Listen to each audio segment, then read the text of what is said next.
ಕಳೆದ 10 ವರ್ಷಗಳಿಂದ ಬಹುಮತ ಸರ್ಕಾರದಿಂದ ವಿಜೃಂಭಿಸುತ್ತಿದ್ದಂತಹ ಮೋದಿ ಸರ್ಕಾರಕ್ಕೆ ಈಗ ಮುಖಭಂಗ ಆಗಿದೆ.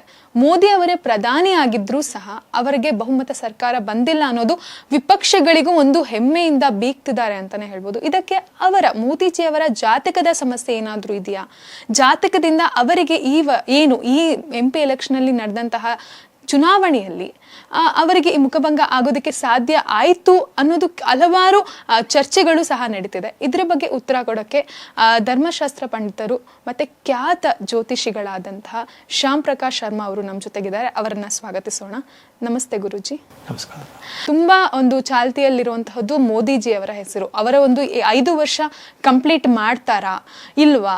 ಅವರ ಜಾತಕದಲ್ಲಿ ಏನಾದ್ರೂ ಈ ಒಂದು ಮುಖಭಂಗಕ್ಕೆ ಏನ್ ಚುನಾವಣೆ ನಡೆಯಿತು ಅವರಿಗೆ ಬಹುಮತ ಸರ್ಕಾರ ಬಂದಿಲ್ಲದೆ ಇರೋದಕ್ಕೆ ಅವರ ಒಂದು ಜಾತಕವೇ ಕಾರಣನ ಅನ್ನೋದು ತುಂಬಾ ಚರ್ಚೆ ಆಗ್ತಿದೆ. ಇದು ನಿಜನಾ ಗುರುಜಿ? ಮೋದಿಯವರ ಜಾತಕವನ್ನು ನಾವು ಪರಿಶೀಲಿಸಿದಾಗ ಅವರ ಒಂದು ಬರ್ತ್ ಡೀಟೇಲ್ಸನ್ನು ನಾವು ನೋಡಿದಾಗ ನಮಗೆ ಸಿಕ್ಕಿರೋ ಲೆಕ್ಕಾಚಾರದಲ್ಲಿ ಸೆಪ್ಟೆಂಬರ್ 17, 1950 ಹುಟ್ಟಿರ್ತಕ್ಕಂಥದ್ದು. ಸರಿಸುಮಾರು ಬೆಳಗ್ಗೆ 11 ಗಂಟೆಗೆ ಹುಟ್ಟಿರ್ತಕ್ಕಂಥದ್ದು. ಮೆಹಸಾನ ಅನ್ನತಕ್ಕಂತಹ ಗುಜರಾತ್ನ ಒಂದು ಪ್ರದೇಶದಲ್ಲಿ ಹುಟ್ಟಿರ್ತಕ್ಕಂಥದ್ದು. ಇಷ್ಟು ನಮಗೆ ಡೀಟೇಲ್ಸ್ ಸಿಕ್ಕಿರ್ತಕ್ಕಂಥದ್ದು. ಇವರ ಜಾತಕವನ್ನು ನಾವು ಪರಿಶೀಲಿಸಿದಾಗ ಅನುರಾಧ ನಕ್ಷತ್ರ 2ನೇ ಪಾದ ವೃಶ್ಚಿಕ ರಾಶಿ ಆಗುತ್ತೆ. ಅನುರಾಧ ನಕ್ಷತ್ರ 2ನೇ ಪಾದ ವೃಶ್ಚಿಕ ರಾಶಿ ಆಗುತ್ತೆ. ವೃಶ್ಚಿಕ ಲಗ್ನ ಆಗತ್ತೆ. ಸೊ ಹಾಗಾಗಿ ಈ ಜಾತಕದ ಪ್ಲಾನೆಟರಿ ಪೊಸಿಷನ್ಸನ್ನು ಸುಮ್ಮನೆ ಒಂದು ನಿಮಿಷದಲ್ಲಿ ನೋಡ್ಕೊಂಬಂದ್ರೆ ಲಗ್ನಕ್ಕೆ ಲಾಭಸ್ಥಾನದಲ್ಲಿ ರವಿ ಬುಧ ಕೇತು ಇದ್ದಾರೆ. ಅಂದರೆ ಬುಧಾದಿತ್ಯ ಯೋಗ ಅನ್ನತಕ್ಕಂಥದ್ದು ಉಚ್ಚ ಬುಧ ಕೂಡ ಇದ್ದಾನೆ ಅಲ್ಲಿ. ರವಿ ಒಟ್ಟಿಗೆ ಬುಧ ಇದ್ದಾನೆ. ಆದ್ದರಿಂದ ಬುಧಾದಿತ್ಯ ಯೋಗ ಲಾಭಸ್ಥಾನದಲ್ಲಿ, ಆ ಲಾಭಸ್ಥಾನದಲ್ಲಿ ಇದ್ದಾಗ ಯಾವುದಾದ್ರು ಗ್ರಹಗಳು ಉಚ್ಚವಾಗಿತ್ತು ಅಂದರೆ ಅನುಕೂಲ ಆಗತ್ತೆ. ಆದರೆ ಕೇತು ಕೂಡ ಅಲ್ಲೇ ಇದ್ದಾನೆ. ಕೇತು ಅಲ್ಲೇ ಇದ್ದಾಗ ಏನಾಗುತ್ತೆ ಅಂದ್ರೆ ಏನೇ ಲಾಭ ಆದರೂ ಕೂಡ ಶನಿವದ್ ರಾಹು ಕುಜವತ್ ಕೇತು ಅಂತ ಜ್ಯೋತಿಷಾಸ್ತ್ರದಲ್ಲಿ ಒಂದು ಮಾತಿದೆ. ಕುಜ ಅನ್ನೋನು ಎಲ್ಲಿ ಬರ್ತಾನೆ ಅಲ್ಲೆಲ್ಲ ಕಿರಿಕಿರಿ, ಕಲಹ ಈ ಥರದ್ದೆಲ್ಲ ಉಂಟಾಗ್ತಕ್ಕಂಥದ್ದು. ಸೊ ಕುಜವತ್ ಕೇತು ಅಂದ ಕೇತುನು ಕೂಡ ಕುಜನ ತರಾನೇ ಫಲ ಕೊಡ್ತಾನೆ. ಅದರಿಂದ ಏನೇ ಇವ್ರು ಮಾಡಕ್ ಹೋದ್ರೂ ಕೂಡ, ಇವ್ರು ಏನೇ ಮಾತಾಡಿದ್ರು ಕೂಡ ಅದಕ್ಕೊಂದು ಕೊಂಬ್ ತೆಗೆಯುವಂತ ಜನ ಇದ್ದೇ ಇರ್ತಾರೆ. ಇದು ಗ್ಯಾರಂಟಿ. ನೀವು ಏನೇ ಮಾಡ್ಲಿ ಅವರು ಏನೋ ಒಂದು ಮಾಡ್ತು ಅಂದ್ರೆ ಅದಕ್ಕೆ ಆಪೋಸಿಟ್ ಆಗಿ ಮಾತಾಡ್ತಾರೆ. ಆಪೋಸಿಟೇ ಮಾಡಿದ್ರೆ ಅದಕ್ಕೆ ಮತ್ತೆ ಆಪೋಸಿಟ್ ಆಗಿ ಮಾತಾಡ್ತಾರೆ. ಸೊ ಇದು ಅನ್ನತಕ್ಕಂಥದ್ದು ಜನಗಳಲ್ಲಿ ಇದು ಮಾಡ್ತಾರೆ. ಹಾಗಾಗಿ ಇವ್ರು ಏನೇ ಮಾಡಿದ್ರು ಒಟ್ಟಿನಲ್ಲಿ ಒಂದಷ್ಟು ಜನ ಆಡಕ್ಕೆ ಅಂತಾನೆ ಒಂದಷ್ಟು ಜನ ಇದ್ದಾರೆ ನಮ್ಮ ದೇಶದಲ್ಲಿ. ಅದೇನು ಮಾಡೋಕ್ಕಾಗಲ್ಲ. ಇನ್ನು ಚಂದ್ರ ಕುಜ ಒಟ್ಟಿಗೆ ಇರ್ತಕ್ಕಂಥದ್ದು, ಲಗ್ನದಲ್ಲಿ ಇರ್ತಕ್ಕಂಥದ್ದು. ಲಗ್ನದಲ್ಲಿ ಚಂದ್ರ ನೀಚ ಸ್ಥಾನದಲ್ಲಿ ಇದ್ದಾನೆ. ಆದರೆ ಜ್ಯೋತಿಷಾಸ್ತ್ರದ ಕೆಲವು ಶಾಸ್ತ್ರ ಗ್ರಂಥಗಳ ಪ್ರಕಾರ ನೀಚ ಭಂಗ ಯೋಗ ಆಗುತ್ತೆ ಅಂತ. ಯಾಕೆಂದ್ರೆ ಯಾವುದೇ ಗ್ರಹ ನೀಚ ಸ್ಥಾನದಲ್ಲಿದ್ದಾಗ ಅದರ ಜೊತೆಗೆ ಇರ್ತಕ್ಕಂಥ ಗ್ರಹ ಉಚ್ಚ ಕ್ಷೇತ್ರ ಅಥವಾ ಸ್ವಕ್ಷೇತ್ರ ಆಗಿತ್ತು ಅಂದರೆ ಆಗ ನೀಚ ಭಂಗ ಯೋಗ ಆಗುತ್ತೆ ಅಂತ ಹೇಳುತ್ತೆ. ಹಾಗಾಗಿ ಚಂದ್ರನ ದೋಷ ಅಲ್ಲಿ ಪರಿಹಾರ ಆಗತ್ತೆ. ಆದರೂ ಕೂಡ ಚಂದ್ರ ಕುಜ ಶಶಿಮಂಗಳ ಯೋಗ ಅನ್ನತಕ್ಕಂಥದ್ದು ತಾಯಿಗೆ ಸ್ವಲ್ಪ ಕಷ್ಟ ಅನ್ನೋದು ಇರುತ್ತೆ. ಹೌದವನು ಮೋದಿಯವರ ತಂದೆಯನ್ನು ಕಳ್ಕೊಂಡು ಅವರ ತಾಯಿನೂ ಕೂಡ ಬಹಳ ವರ್ಷ ಕಷ್ಟಪಟ್ಟಿದ್ದಾರೆ, ಇಲ್ಲ ಅಂತೇನಿಲ್ಲ. ಅದನ್ನು ಕೂಡ ನಾವು ಇಲ್ಲಿ ಕಾಣಬಹುದು. ಅದೇ ರೀತಿಯಲ್ಲಿ ಗುರು 4ನೇ ಮನೆಯಲ್ಲಿದ್ದಾನೆ, ರಾಹು ಪಂಚಮದಲ್ಲಿದ್ದಾನೆ, ಮತ್ತೆ ಶುಕ್ರ ಶನಿ ದಶಮದಲ್ಲಿ ಇದ್ದಾರೆ. ಇದು ಅವರ ಒಂದು ಜಾತಕದ ಒಂದು ಲೆಕ್ಕಾಚಾರ, ಪ್ಲಾನೆಟರಿ ಪೊಸಿಷನ್ಸ್. ಇದನ್ನು ನೋಡಿದಾಗ ಈಗ ಸದ್ಯದ ಡೈರೆಕ್ಟಾಗಿ ಟಾಪಿಕ್ಗೆ ನೀವು ಕೇಳಿರ್ತಕ್ಕಂಥದ್ದಕ್ಕೆ ಬಂತು ಅಂದರೆ ಲಾಸ್ಟ್ ಟೈಮ್ಗೆ ಅವರಿಗೆ ಶನಿ ಬಲ ಚೆನ್ನಾಗಿತ್ತು. ಶನಿ 3ನೇ ಮನೆಯಲ್ಲಿದ್ದ. ಸೊ ಇವಾಗ ಶನಿ ಬಲ ಇಲ್ಲ. ಹಾಗಾಗಿ ಏನಾಗುತ್ತೆ, ಶನಿ 4ನೇ ಮನೇಲಿ ಇದೆ ಸದ್ಯಕ್ಕೀಗ. ಇನ್ನು 9 ತಿಂಗಳು ಕಳೆದ ಮೇಲೆ ಶನಿ 5ನೇ ಮನೆಗೆ ಬರ್ತಾನೆ. ಈಗ ಅರ್ಧಾಷ್ಟಮ ಶನಿ ನಡೀತಾ ಇದೆ, ಆಗ ಪಂಚಮ ಶನಿ ನಡೆಯುತ್ತೆ. ಲಾಸ್ಟ್ ಇಯರು ಕೂಡ ಅಷ್ಟೇನೆ ನಮಗೆ ತುಂಬಾನೇ ಒಂದಷ್ಟು ಮಾತುಗಳನ್ನ ಕೇಳ್ಪಟ್ರು, ಇಲ್ಲ ಅಂತೇನಿಲ್ಲ. ವಿಪಕ್ಷಗಳಿಂದ ಆಗಲಿ ಬೇರೆ ಕಡೆಯಿಂದ ಆಗಲಿ ಎಲ್ಲ ಕಡೆನೂ ಕೂಡ. ಯಾತಕ್ಕೆ ಅಂದ್ರೆ ಗುರುಬಲ ಕೂಡ ಇರಲಿಲ್ಲ. ಈಗ ಗುರುಬಲ ಇದೆ. ಈಗ ಗೆಲ್ಲೋದಕ್ಕೆ ಕಾರಣ ಏನಂದ್ರೆ ಗುರುಬಲ ಬಂದಿತ್ತು ಅವ್ರಿಗೆ. ಗುರುಬಲ ಬಲ್ಲದೆ ಇದ್ದಿದ್ದು ಕಷ್ಟ ಆಗ್ತಾ ಇತ್ತು.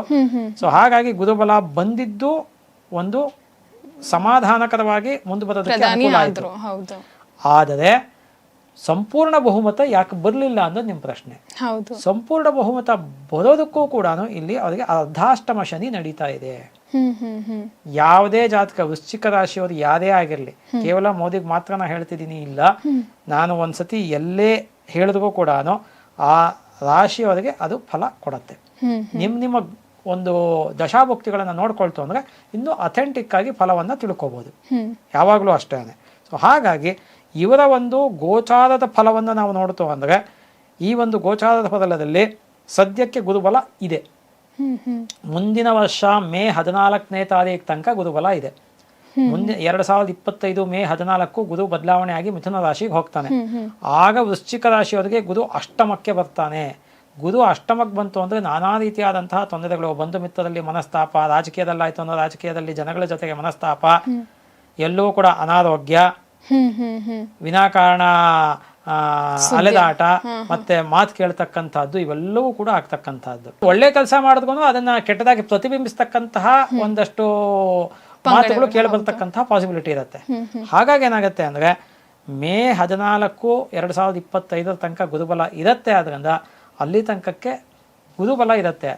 ಆದರೆ ಮಾರ್ಚ್ 29 2025 ಶನಿ ಬದಲಾವಣೆ ಆಗ್ತಾನೆ.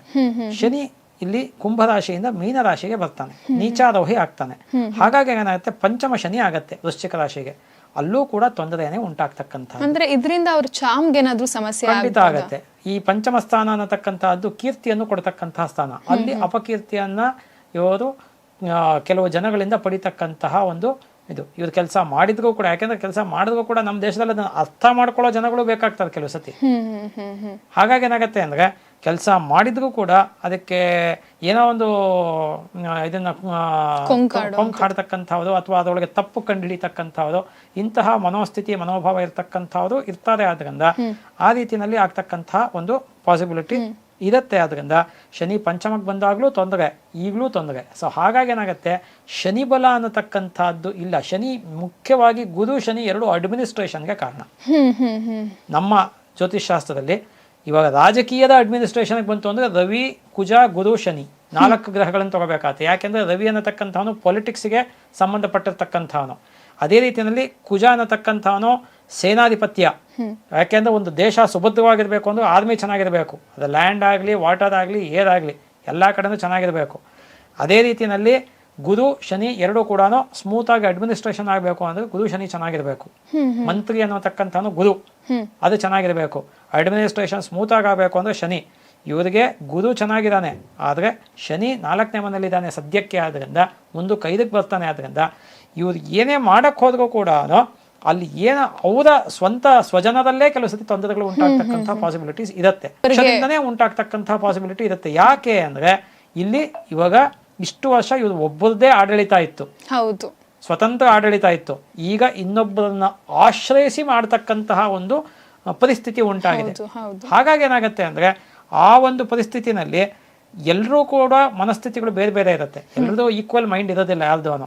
ಇವ್ರು ಏನೋ ಒಂದು ಮಾಡ್ತೀವಿ ಅಂದಾಗ ಅದನ್ನ ಬೇಡ ಅಂತ ಹೇಳ್ತಕ್ಕಂತಹ ಜನಗಳು ಅವರ ಒಂದು ಜನಗಳಲ್ಲಿ ಅನೇಕ ಕಂಡು ಬರ್ತಕ್ಕಂತಹ ಪಾಸಿಬಿಲಿಟೀಸ್ ಇರುತ್ತೆ. ಅದರಿಂದ ಆಡಳಿತ ಪಕ್ಷದಿಂದನೇ ಕೆಲವು ಸತಿ ಚಕಾರಗಳು ಎತ್ತತಕ್ಕಂತಹ ಪಾಸಿಬಿಲಿಟಿ ಇರುತ್ತೆ. ಅದರಿಂದ ಇವರು ಅನ್ಕೊಂಡಿರ್ತಕ್ಕಂತಹ ವೇಗದಲ್ಲಿ ಆಗ್ಲಿ ಸ್ಥಿತಿಗತಿಗಳಲ್ಲಿ ಆಗ್ಲಿ ಮಾಡೋದಕ್ಕೆ ಸ್ವಲ್ಪ ತೊಂದರೆ ಆಗ್ತಕ್ಕಂತಹ ಪಾಸಿಬಿಲಿಟೀಸು ಇರುತ್ತೆ. ಆದರೂ ನಿಭಾಯಿಸ್ಕೊಂಡು ಹೋಗ್ತಾರೆ ಇನ್ನೊಂದು ವರ್ಷ. ಯಾಕೆ ಇನ್ನೂ ಒಂದು 10 ತಿಂಗಳು? ಯಾಕೆ ಅಂದರೆ ಗುರುಬಲ ಇರುತ್ತೆ. ಪೂರ್ಣಗೊಳಿಸೋ ಪಾಸಿಬಿಲಿಟೀಸ್ ನನ್ನ ಕ್ಯಾಲ್ಕುಲೇಷನ್ ಅಲ್ಲಿ ಸ್ವಲ್ಪ ಕಷ್ಟ ಇದೆ, ನನ್ನ ಲೆಕ್ಕಾಚಾರ. ನಾನು ವೈಯಕ್ತಿಕವಾಗಿ ಹೇಳ್ತಾ ಇದ್ದೀನಿ.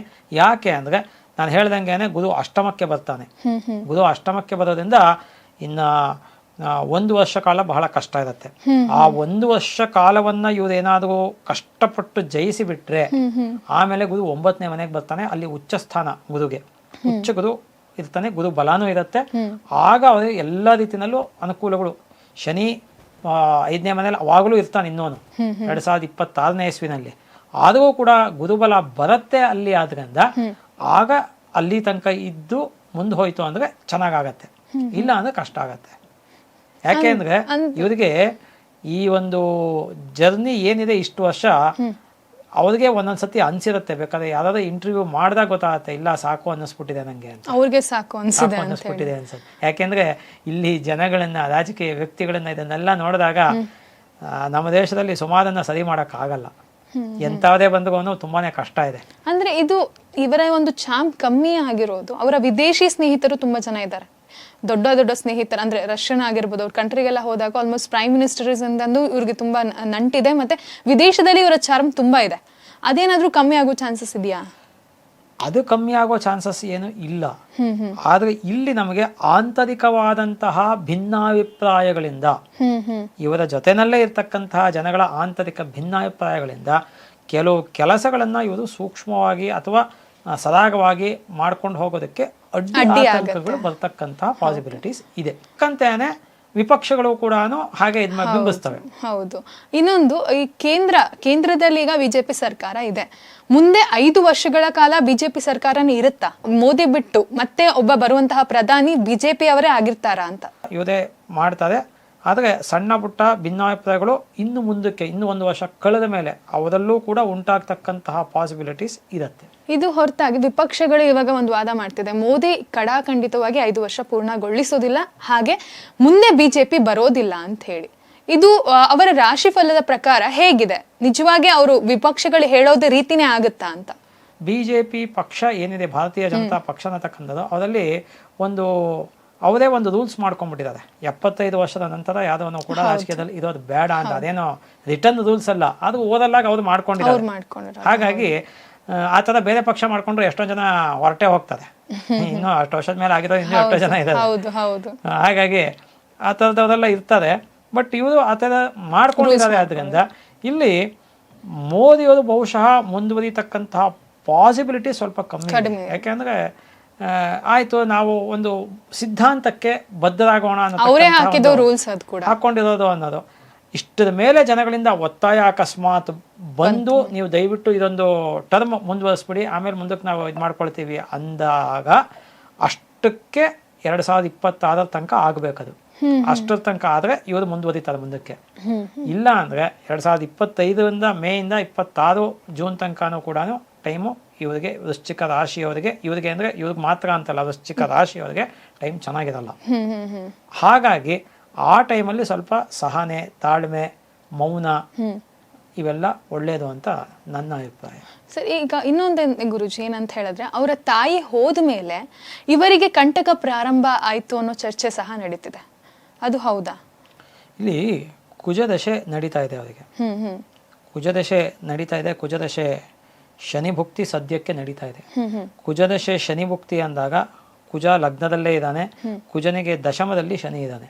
ದಶಮ ಸ್ಥಾನ ಅಂದ್ರೆ ಕರ್ಮಸ್ಥಾನ. ಕರ್ಮಸ್ಥಾನದಲ್ಲಿ ಶನಿ ಇದ್ದಾಗ ಕೆಲವು ಕರ್ಮಗಳು ನಿಧಾನಗತಿನಲ್ಲಿ ಸಾಗುತ್ತವೆ. ನಾನು ಈಗಷ್ಟೇ ಹೇಳ್ದಂಗೆ ಅವ್ರು ಎಕ್ಸ್ಪೆಕ್ಟೆಡ್ ಸ್ಪೀಡಲ್ಲಿ ಎಲ್ಲವನ್ನೂ ಮಾಡ್ಲಿಕ್ಕೆ ಆಗಲ್ಲ. ಯಾಕೆ ಈ 10 ವರ್ಷ ಅವ್ರದ್ದು ಸ್ವತಂತ್ರ ಸರ್ಕಾರ ಇತ್ತು. ಈಗ ಅದಕ್ಕೆ ತಕ್ಕಂಗೆ ಬೇರೆಯವ್ರ ಪರ್ಮಿಷನ್, ಸಹಕಾರ, ಎಲ್ಲವನ್ನು ಪರ್ಮಿಷನ್ ಅನ್ನೋದಕ್ಕಿಂತ ಸಹಕಾರ ಕೊಡಬೇಕು. ಅವರು ಸಂಪೂರ್ಣವಾಗಿ ಒಪ್ಕೋಬೇಕು. ಒಂದು ವ್ಯಕ್ತಿ ಒಂದು ಮನೆಯಲ್ಲಿ ತಾನು ಒಬ್ಬನೇ ಇರೋದಕ್ಕೂ ಸುಮಾರು ವರ್ಷ ಒಬ್ಬನೇ ಇದ್ಬಿಟ್ಟು ಆಮೇಲೆ ಬೇರೆ ಯಾರಾದ್ರು ಬಂದಾಗ ಅದಕ್ಕೆ ಹೊಂದ್ಕೋಬೇಕು ಅಂದಾಗ ತುಂಬಾನೇ ಟೈಮ್ ಬೇಕಾಗತ್ತೆ ಅದಕ್ಕೆಲ್ಲ. ಹಾಗೆ ಇಲ್ಲಿ ಆಗಿರ್ತಕ್ಕಂತಹ ಪರಿಸ್ಥಿತಿ. ಅದರಿಂದ ಏನಾಗುತ್ತೆ ಅಂದ್ರೆ ಕುಜದಶೆ ಶನಿ ಭುಕ್ತಿ ಕೂಡ ಅಷ್ಟು ಒಳ್ಳೇದು ಅಲ್ಲ. ಕುಜದಶೆ ಶನಿ ಭುಕ್ತಿ ನೆಕ್ಸ್ಟ್ ಇಯರ್ ತನಕ ಇರುತ್ತೆ. ಸೊ ಹಾಗಾಗಿ ಕುಜದಶೆ ಶನಿ ಭುಕ್ತಿ ಕಳೆದ ಮೇಲೆ ಸ್ವಲ್ಪ ಅನುಕೂಲಗಳು ಆಗ್ತಕ್ಕಂಥದ್ದು. ಸದ್ಯದ ಪರಿಸ್ಥಿತಿನಲ್ಲಿ ಅದಕ್ಕೆ ಟೀಕೆಗಳು ಅದು ಇದು ಮತ್ತೆ ಅವಾಗಲೇ ನಾ ಹೇಳ್ದಂಗೆ ಅಡ್ಮಿನಿಸ್ಟ್ರೇಷನ್ ಅಲ್ಲಿ ಸ್ವಲ್ಪ ಹೆಚ್ಚು ಕಮ್ಮಿಗಳು ಇವೆಲ್ಲ ನಿಧಾನಗತಿನಲ್ಲಿ ಆಗತ್ತೆ. ಕುಜನೊಟ್ಟಿಗೆ ಚಂದ್ರ ಅವ್ರು ಆಗೋಯ್ತು. ಆದ್ರಿಂದ ಆಗೋದ್ಮೇಲೆ ಅದು ಬರೋದಿಲ್ಲ. ಗತಂತು ಗತಮೇವಚ ಅಂತ ನಾವು ಹೇಳ್ತೀವಿ ಸಂಸ್ಕೃತದಲ್ಲಿ ಒಂದು ಮಾತು. ಹಾಗಾಗಿ ಪಾಸ್ಟ್ ಈಸ್ ಪಾಸ್ಟ್. ಅಲ್ಲಿಂದ ಇಟ್ಕೊಂಡು ನಾವು ಅದರಿಂದ ಇವ್ರಿಗೆ ಅವ್ರು ಹೋದಾಗ್ಲೂ ಕೂಡ ಅದೇನು ಕರ್ತವ್ಯಕ್ಕೆ ಲೋಪ ಮಾಡ್ದೇನೆ ತಕ್ಷಣ ಬೆಳಗ್ಗೆ ಮುಗಿಸ್ಕೊಂಡು ಎಲ್ಲಾನು ಯಾವ ಮೀಡಿಯಾ ಚಾನಲ್ಗೂ ಯಾವುದಕ್ಕೂ ಹೆಚ್ಚಿಗೆ ಇದು ಮಾಡ್ದೇನೆ ಮಾಡ್ಕೊಂಡದು. ಅದು ಅವರ ಒಂದು ಶಿಸ್ತು ಬದ್ಧತೆಯನ್ನ ಮತ್ತೆ ಕರ್ತವ್ಯ ನಿಷ್ಠೆಯನ್ನ ತೋರಿಸುತ್ತೆ. ಯಾರೇ ಆದ್ಗೂ ಅಷ್ಟ. ಇವಾಗ ಕೇವಲ ಮೋದಿ ಅಂತಾನೆ ಅಲ್ಲ, ನೀವು ಮೋದಿ ತರ ದುಡಿತಕ್ಕಂತಹ ಸೇವೆ ಮಾಡತಕ್ಕಂತಹ ವ್ಯಕ್ತಿಯನ್ನು ಇನ್ನೊಬ್ಬರನ್ನ ತೋರಿಸಿ ಹೋಗ್ಲಿ. ನಾನು ಪ್ರಶ್ನೆ ಕೇಳೋದು ಇದೇನೆ, ಯಾವುದೇ ಮಾಧ್ಯಮಕ್ಕೆ ಆಗಲಿ, ಜನಕ್ಕೆ ಆಗಲಿ, ಸಮಾಜಕ್ಕೆ ಆಗಲಿ ಕೇಳತಕ್ಕಂಥದ್ದು ಒಂದೇನೆ. ಇಷ್ಟು ಒಂದು ನಿಯತ್ತಾಗಿ ಇಷ್ಟು ವರ್ಷಗಳಿಂದ ಯಾವುದೇ ಸ್ಕ್ಯಾಂಡಲ್ಗಳನ್ನು, ಸ್ಕ್ಯಾಮ್ಗಳನ್ನು ಮಾಡ್ದೇನೆ ಅವರ ಒಂದು ಅಧಿಕಾರ ಅವಧಿನಲ್ಲಿ ಈ ಥರದ್ದು ಏನೂ ಆಗಿಲ್ಲ. ಬೇರೆ ಬೇರೆ ಸರ್ಕಾರಗಳು ಮಾಡಿದಾಗ ಎಷ್ಟಾಗಿವೆ? 100 ಇವೆ. ಲಕ್ಷಾಂತರ ಟ್ರಿಲಿಯನ್ ಡಾಲರ್ಸ್ ಆಗೋಗಿದೆ ಇದುವರೆಗೂ. ಇದೆಲ್ಲವನ್ನು ಬಿಟ್ಟು ಹೊರತಾಗಿ ಅವರ ಒಂದು ಸಂಪುಟದಲ್ಲಿ ಇಷ್ಟು ಒಂದು ಶಿಸ್ತುಬದ್ಧವಾಗಿ ಮಾಡ್ತಿದ್ದಾರೆ ಅಂದ್ರೆ ಅದನ್ನ ಮೆಚ್ಚಬೇಕು. ಇಲ್ಲ ನಾವು ಒಳ್ಳೆ ಕೆಲಸ ಮಾಡಬೇಕು, ಇಲ್ಲ ಒಳ್ಳೆ ಕೆಲಸ ಮಾಡೋದ್ರ ಜೊತೆ ಕೈ ಜೋಡಿಸ್ಬೇಕು. ಇದೆರಡೂ ಮಾಡಲಿಲ್ಲ ಅಂದ್ರೆ ಯಾವುದಕ್ಕೂ ಕಷ್ಟ ಆಗತ್ತೆ. ಈಗ ರಾಜಕೀಯ ಮುಗಿದ ನಂತರ ಮೋದಿ ಅವರ ನಡೆ ಏನಿರತ್ತೆ? ಯಾಕಂದ್ರೆ ಆಧ್ಯಾತ್ಮದತ್ತ ಅವರಿಗೆ ತುಂಬಾ ಒಲವಿದೆ. ಅವ್ರ ಮುಂದಿನ ಹೆಜ್ಜೆ ಏನಾದ್ರೂ ಆಧ್ಯಾತ್ಮದ ಕಡೆ ಆಗಿರುತ್ತೆ? ಆಧ್ಯಾತ್ಮದ ಕಡೆಗೆ ಹೋಗ್ತಕ್ಕಂತಹ ಪಾಸಿಬಿಲಿಟೀಸ್ ಇದೆ, ಇಲ್ಲ ಅಂತ ಹೇಳೋದೇ ಇಲ್ಲ. ಇವಾಗ ಪೊಲಿಟಿಕಲ್ ಅಡ್ವೈಸರ್ ಆಗೂ ಕೂಡ ಮುಂದೆ ಬರ್ತಕ್ಕಂತಹ ಬಿಜೆಪಿನಲ್ಲಿ ಲೀಡರ್ಸ್ ಯಾರು ಬರ್ತಾರೆ ಅವ್ರಿಗೆ ಪೊಲಿಟಿಕಲ್ ಅಡ್ವೈಸರ್ ಆಗಿ ರಾಜತಾಂತ್ರಿಕವಾಗಿ ಒಂದು ಅಷ್ಟು ಉಪದೇಶಗಳನ್ನ ಚಾಣಕ್ಯನ ತರ ಉಪದೇಶ ಕೊಡ್ತಕ್ಕಂತಹ ಪಾಸಿಬಿಲಿಟೀಸ್ ಕೂಡ ಇದೆ. ಹೋಗಿದ್ದು ಕೂಡ ಅಧ್ಯಾತ್ಮಕ್ಕೇನೆ. ಯಾವ್ದೋ ಒಬ್ಬ ವ್ಯಕ್ತಿ ನಿನ್ನಿಂದ ದೇಶಕ್ಕೆ ಕೆಲಸ ಆಗ್ಬೇಕಾಗಿದೆ ಬಾ ಅಂತ ವಾಪಸ್ ಕರ್ಕೊಂಡ್ ಬಂದಿದ್ದ ಅಷ್ಟೇ. ಈಗ 25 ವರ್ಷದ ಕೆಳಗಿನ ಅವರ ಹಿಸ್ಟ್ರಿಯನ್ನು ನೋಡಿದಾಗ ಆಲ್ರೆಡಿ ಹಿಮಾಲಯಕ್ಕೆ ಅಂತ ಹೋಗಿದ್ದ ಅವರು, ಹೋದವ್ರನ್ನ ವಾಪಸ್ ಕರ್ಕೊಂಡ್ ಬಂದ. ಹಾಗಾಗಿ ಇವರಿಗೆ ಆಧ್ಯಾತ್ಮಿಕ ಜೀವನ ಕೂಡ ಬಹಳ ಚೆನ್ನಾಗಿರುತ್ತೆ. ಪ್ರತಿನಿತ್ಯ ಕೂಡ ಇವರು ಅಧ್ಯಾತ್ಮದಲ್ಲಿ ಸ್ವಲ್ಪ ಕಾಲ ಕಳೀತಕ್ಕಂಥ ವ್ಯಕ್ತಿ ಆಗಿರ್ತಾರೆ. ಖಂಡಿತವಾಗ್ಲೂ ಅವರು ಮೆಡಿಟೇಷನ್ ಆಗಲಿ ಇನ್ನೊಂದೇ ಆಗಲಿ ಅವರು ಒಬ್ಬೊಬ್ಬರೊಂದೊಂಥರ ಪ್ರಾಕ್ಟೀಸಸ್ ಇಟ್ಕೊಂಡಿರ್ತಾರೆ, ಒಂದೊಂದು ಮಾರ್ಗ ಇಟ್ಕೊಂಡಿರ್ತಾರೆ. ಯಾವುದೋ ಒಂದು ಮಾರ್ಗದಲ್ಲಿ ಅಧ್ಯಾತ್ಮದಲ್ಲಿ ಇವರು ಇದ್ದೇ ಇರ್ತಾರೆ. ಇದಿಷ್ಟು ಮೋದಿಯವರ ಭವಿಷ್ಯದ ಮಾತಾಗಿತ್ತು. ಇನ್ನಷ್ಟು ಸುದ್ದಿಗಳಿಗಾಗಿ ನೋಡ್ತಾ ಇರಿ ಕರ್ನಾಟಕ ಟಿವಿ. ಇದು ಕನ್ನಡಿಗರ ಧ್ವನಿ.